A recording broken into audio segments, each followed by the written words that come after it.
Hello there, fellow humans, and welcome to the RC-152, and a part of this tank is OP, and that is the gun. Now, the rest of the tank absolutely isn't OP, but the gun definitely is. So, we have 286 millimeters penetration, 640 alpha damage, 3000 DPM at tier 8 with this gun. Now, you only have 6 degrees of gun oppression and 8 degrees of mobility left and right with the gun, which is obviously somewhat abysmal. The tank itself is a IS-based design, as you can see back here. So it is going to be IS mobility, which is not very fast.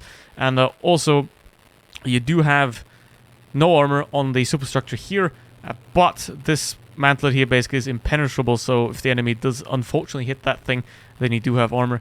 Otherwise, there is no frontal or side armor at all here. So now let's get into a battle here with the RC-152, and the reason I'm making this video here, because I think it's sad, it's a tragedy that an amazing gun like this is wasted on an absolutely horrible chassis like the RC-152 provides the BL-10. It's just relatively sad, but obviously you can't put this kind of gun onto a heavy tank. If you would do that, you would end up with a smasher at tier 8, something like that. So essentially, this gun, on this tank at least, is doomed forever to be an amazing gun, probably the best gun at tier 8, and be stuck on an absolutely armorless, mobility-less turd that is the hull of the RC-152. Which is sad. Which is very, very sad. So, obviously, I'm not a big fan of tank destroyers, and I never have been. So, as you probably can notice, there are a couple of ones that I enjoy. Mainly those that aren't actually tank destroyers, like a T-30 or a Charioteer or something like that. Because I do like to play aggressively, you know? I do like to decide what happens in the battle by myself. You know, if you're in a tank destroyer like this, you can't do that. You can't make many decisions about how the battle is going. You pretty much can just look at what's happening and then hope that you can put yourself into a position where you can get damage. Because ideally, you camp in a spot and you wait to get shots, which is not great. But obviously, with a tank like this, you can't move around tactically very well, because obviously it don't have armor, and it also doesn't have the mobility to do any of that. So let's try and go for HE there. Now, this thing is not very accurate, which is not great. So I think 0.33 or 0.34, something like that, which sounds decent, but for a tank destroyer that basically most of the time only works at long range, that is absolutely abysmal. And now, I'm kind of the frontline tank here, which is a bit unfortunate.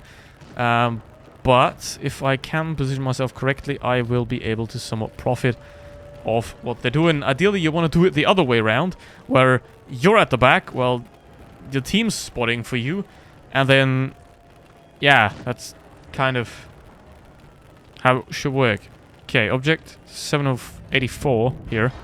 But then again, the object 704, speaking of, it has the same gun, essentially, so that is nice as well. The 704 has the same problem, though. No armor, and also relatively horrible mobility. So, what we're going to do here, I'm going to just simply go forward. He's aiming up, as you can see by his gun. I don't know why, but that is a free 600 damage right there. And now we're going to back off again. Another problem, obviously, if you don't have a turret, is you can't peek corners properly, because you have to turn the entire hull. And while you do that, you are relatively exposed to being shot at into the side by, for example, a T-49 or a Object 84 that might also decide to simply push and YOLO you, which doesn't end very well most of the time. So there is that.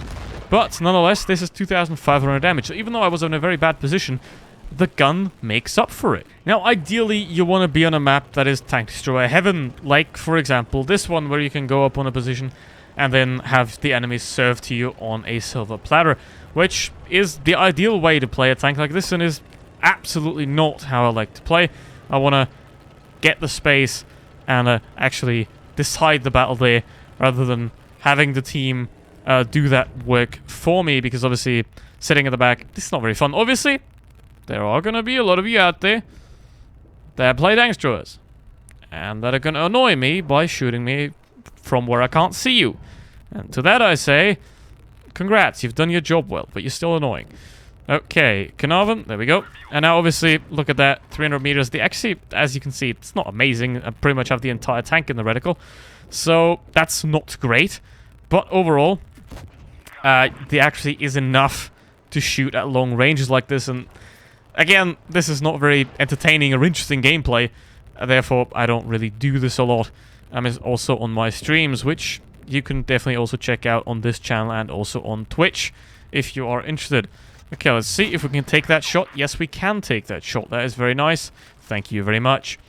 Now, obviously, this tank is probably more effective than the entire current modern Russian military, so that is already something. Which, anyway. Yes, and now I will mysteriously fall out of a window in the basement. Anyway, they're up there. So, gonna have to back off because obviously no armor, and you don't necessarily want to be fighting two medium tanks like that. So I'm gonna go up to the windmill and try to see whether we can get another sniping spot there, because that's basically how these tanks work. They work a lot better in WoTanks PC, because obviously you can like go to those positions and stations a lot better because the maps are bigger, and you can also camp a lot better. But in Blitz, it's not really that great, so most of the time, if you are a tank destroyer, you're not going to have a great time. So, what I'm going to do instead is I'm going to go back here into the spawn and hope that they're going to come around here, which is, again, you can only hope.